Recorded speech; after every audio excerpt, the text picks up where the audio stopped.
Welcome to রসা বাঙালি channel. আমার চ্যানেলে আপনাদের স্বাগত। আজ করব আমি চিলার রেসিপি, সকালে ব্রেকফাস্টের জন্য আর একটা হেলদি রেসিপি।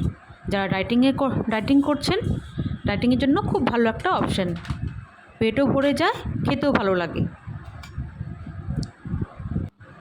এখানে প্রথমে আমি 1 কাপ সুজি জলে ভিজিয়ে রেখেছিলাম প্রায় 10 মিনিটের মতন। 10 মিনিট পরে এই সুজিটার মধ্যে দিয়ে দিলাম 1 কাপ বেসনটা দিয়ে একটু নেড়ে চেড়ে নিলাম। এখন দিয়ে দিব কিছু কেটে রাখা সবজি। প্রথমে দিয়ে দিচ্ছি লঙ্কা গুঁড়ো। ঝালটা আপনাদের পছন্দ মতন দিবেন, লঙ্কা গুঁড়োটা না দিলেও চলবে। আমি দিয়েছি, আপনারা না দিলেও চলবে, যদি পছন্দ না করেন দেবেন না। তো দিয়ে দিলাম কিছুটা পেঁয়াজ কাটা, একদম ঝিরি করে কেটে নিয়েছি, কাঁচা লঙ্কা কাটা, টমেটো কাটা আর গাজরটা কুড়িয়ে নিয়েছি। দিয়ে দিলাম কিছুটা কর্ন। এখান থেকে কিছু যদি আপনার কাছে না থাকে তাহলে সেটা স্কিপও করতে পারেন।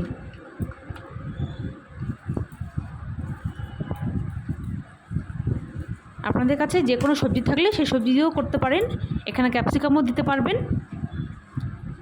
দিয়ে দিলাম আন্দাজ করে লবণ, যতটা লবণ প্রয়োজন।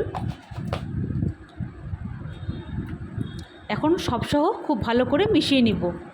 বেশ একটু পাতলা পাতলা করে মিশাতে হবে, একটু জল দিতে হবে, ঠিক যেমনটা গোলা রুটি হয় তার থেকেও আরেকটু পাতলা।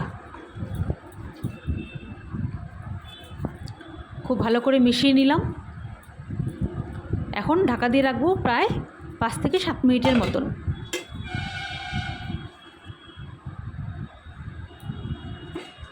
প্রায় 5 মিনিট পরে ঘুরে আসছি।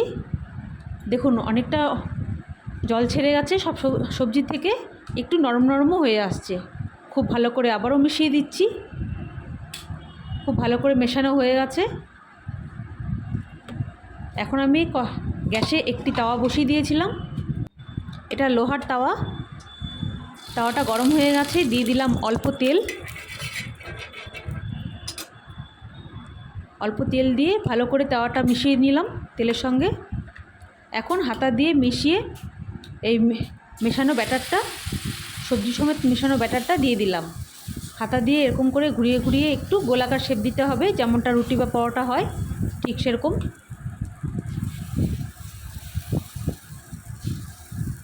একদম পাতলার উপর দিতে লাগবে, তাহলে কিন্তু ভালো করে সেদ্ধ হবে। যতটা পাতলা করে দিতে পারবেন ঠিক ততটা পাতলা করেই দিবেন। এখন আমি এই সমস্ত সবজিগুলো সেদ্ধ হওয়ার জন্য একটু ঢাকা দিয়ে রাখবো। গ্যাসের ফ্লেমটা একদম লোতে রেখেছি। একদম লোতে রেখে ঢাকা দিয়ে রাখলাম ঠিক 2 মিনিটের মতন। 2 মিনিট পরে ঢাকা খুললাম। দেখুন কী সুন্দর হয়েছে। উল্টে দিলাম। দেখুন একটা সাইড, পেছন সাইডটা খুব সুন্দরভাবে লালচে লালচে হয়ে আসছে। এখন উল্টে দিয়ে একটু এরকম চেপে চেপে দিলাম। দিয়ে নিয়ে আবারও ঢাকা দিয়ে রাখবো, আবারও 2 মিনিটের মতন। 2 মিনিট পরে ঢাকা খুলব। তার আগে দিয়ে দিলাম একটু তেল দিয়ে ভালো করে সমস্ত রুটির মধ্যে লাগিয়ে নিলাম। এটা রুটিও বলতে পারেন বা চিলাও বলতে পারেন, এটা কিন্তু আমরা চিলা হিসেবেই খাই। ঢাকা দিয়ে দিলাম। গ্যাসের ফ্লেমটা একদম লোতে আছে। দেখুন কত সুন্দর হয়েছে, যেমন সমস্ত সবজিগুলো সেদ্ধও হয়ে গেছে খুব ভালো করে, আর হালকা একটি লালচে লালচে ভাব চলে আসছে। দুপাশে খুব ভালো করে ভেজে নিতে হবে। একদম হালকা লালচে করে ভেজে নিয়েছি। খুব সুন্দরভাবে হয়ে গেল। এরকম করে আমি আরেকটাও করে দেখাচ্ছি। আবারও তেল দিয়ে দিলাম। তেল দিয়ে বেসনের ব্যাটারটা, চিলার ব্যাটারটা আবারও দিয়ে দিচ্ছি।